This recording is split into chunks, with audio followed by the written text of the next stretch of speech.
So you mean you just one day decided to write a science fiction book? No, I did short stories. Actually, how I started, I was taking a course in college from a friend of mine who was teaching. She was teaching a science fiction course, and I was taking it as sort of like a gut course. So I thought, well, I've read all these books anyway. And at that time, I was working on an animated film and an animation course, and I wanted to spend all my time doing that. So I said, I'll take this SF course, and I won't attend the lectures.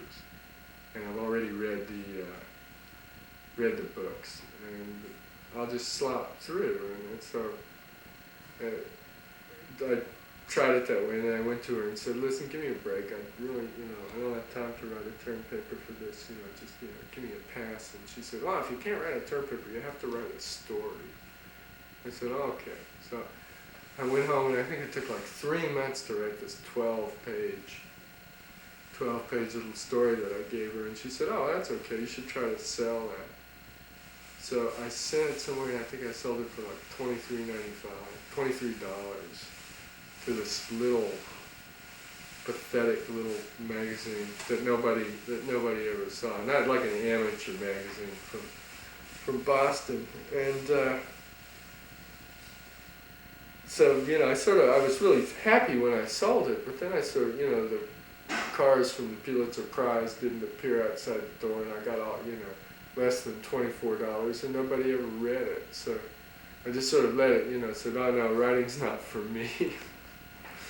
But about a year later, I did another one, which I sold, and then I started selling them to Omni, and Omni paid enough that at that point, I couldn't actually stop.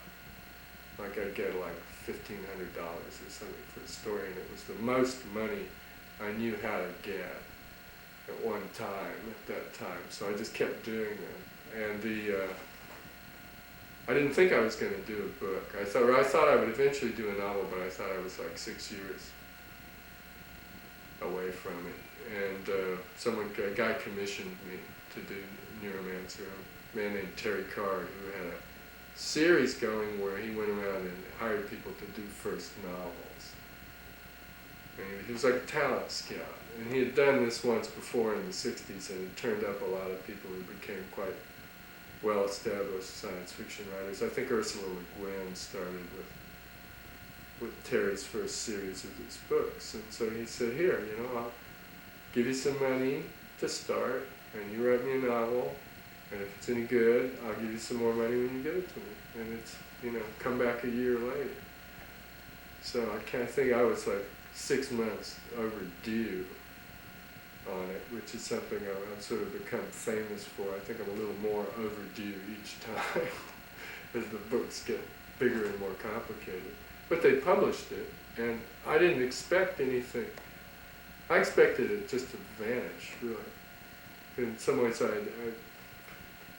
I deliberately constructed it, I thought, to piss off the traditional science fiction audience.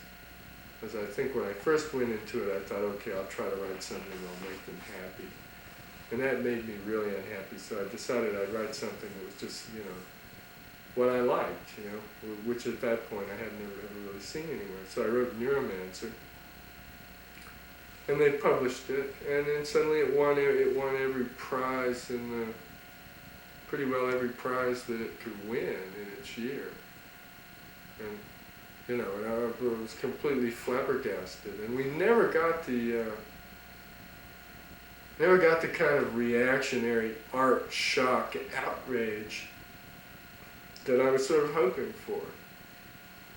And it's like the more traditional people just said, "Oh yeah, that's science fiction." The established writer said, "Yeah, that's science fiction. Gives that boy a prize." So I said, "Okay, I'll do some more."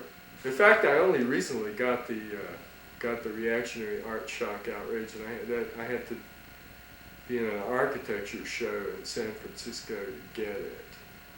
But I did there's a show at the San Francisco Museum of Modern Art now called Visionary San Francisco, and the man who curated it commissioned a couple of writers to write pieces about San Francisco, which were then given to teams of architects who constructed models and vaguely related architectural things. And just last week I got a hold of the Chronicle Architecture Critics review of the show, and it was really finally the response that I was expecting from Neuromancer. He said that things like this had no place in a self-respecting museum of art. I thought, finally, I got it.